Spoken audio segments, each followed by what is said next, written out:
एक समय की बात है।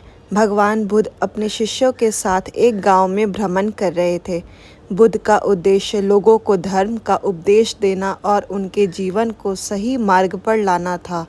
गांव के लोग बुद्ध की शिक्षाओं से बहुत प्रभावित थे और उन्हें सम्मानित करने के लिए एक विशेष आयोजन का आयोजन किया। इस आयोजन की खबर पूरे गांव में फैल गई और हर कोई उत्सुकता से बुद्ध के दर्शन के लिए इंतज़ार करने लगा। गांव में एक क्रोधी और अभिमानी व्यक्ति भी था जिसका नाम देवदत्त था। देवदत्त को बुद्धि के प्रति लोगों का प्रेम और श्रद्धा सहन नहीं हो रहा था। उसने सोचा कि वह बुद्ध को अपमानित करेगा और सबके सामने उन्हें नीचा दिखाएगा। उसने अपने मन में योजना बनाई और आयोजन स्थल पर पहुंच गया। जब बुद्ध गांव के बीच में पहुंचे तो गांव वालों ने उनका भव्य स्वागत किया। लोग उन्हें फूलों की माला पहनाने लगे और उनके चरणों में झुककर आशीर्वाद लेने लगे। बुद्ध की करुणामयी दृष्टि और शांत स्वभाव ने सभी को मंत्रमुग्ध कर दिया, लेकिन देवदत्त का मन अभी भी द्वेष और क्रोध से भरा हुआ था। आखिरकार देवदत्त ने अपने क्रोध को नियंत्रण से बाहर जाने दिया और बुद्ध के सामने आकर उन्हें अपशब्द कहने लगा।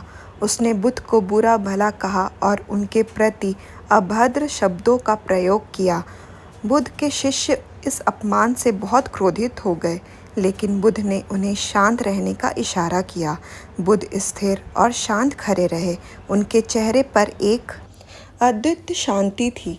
देवदत्त ने कुछ समय तक अपनी गालियों और अपशब्दों का बौछार जारी रखा, लेकिन जब उसने देखा कि बुद्ध पर इसका कोई प्रभाव नहीं हो रहा है तो वह थक गया और चुप हो गया। बुद्ध ने उसे बहुत ही शांत स्वर में पूछा, भाई, अगर तुम मुझे कुछ उपहार दो और मैं उसे स्वीकार न करूं, तो वह उपहार किसका रहेगा?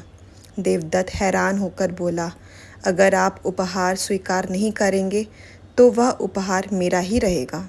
बुद्ध ने धीरे से कहा, ठीक उसी तरह तुमने मुझे अपशब्द और गालियाँ दी, लेकिन मैंने उन्हें स्वीकार नहीं किया।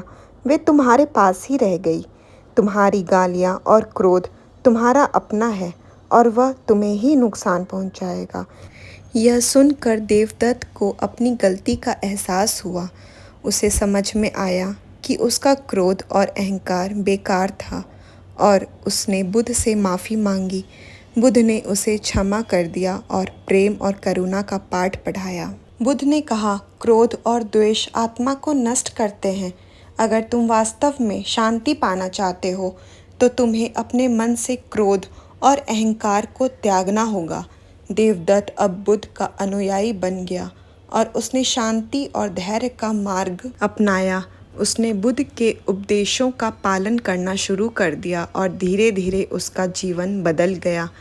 उसने अपने क्रोध को संयम में रखा और दूसरों के प्रति दया और करुणा दिखाना शुरू कर दिया। इस घटना ने गांव के अन्य लोगों पर भी गहरा प्रभाव डाला।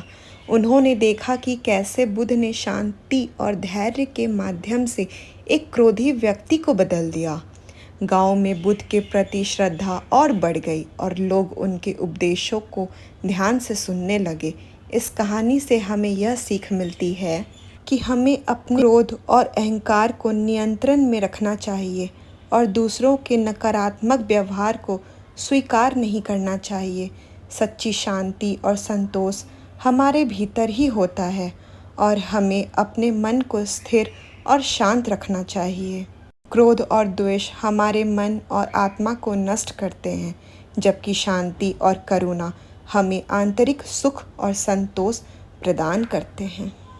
तो दोस्तों, आपको अगर ये कहानी पसंद आई हो तो इस चैनल को लाइक करें, शेयर करें और सब्सक्राइब करें। Thank you.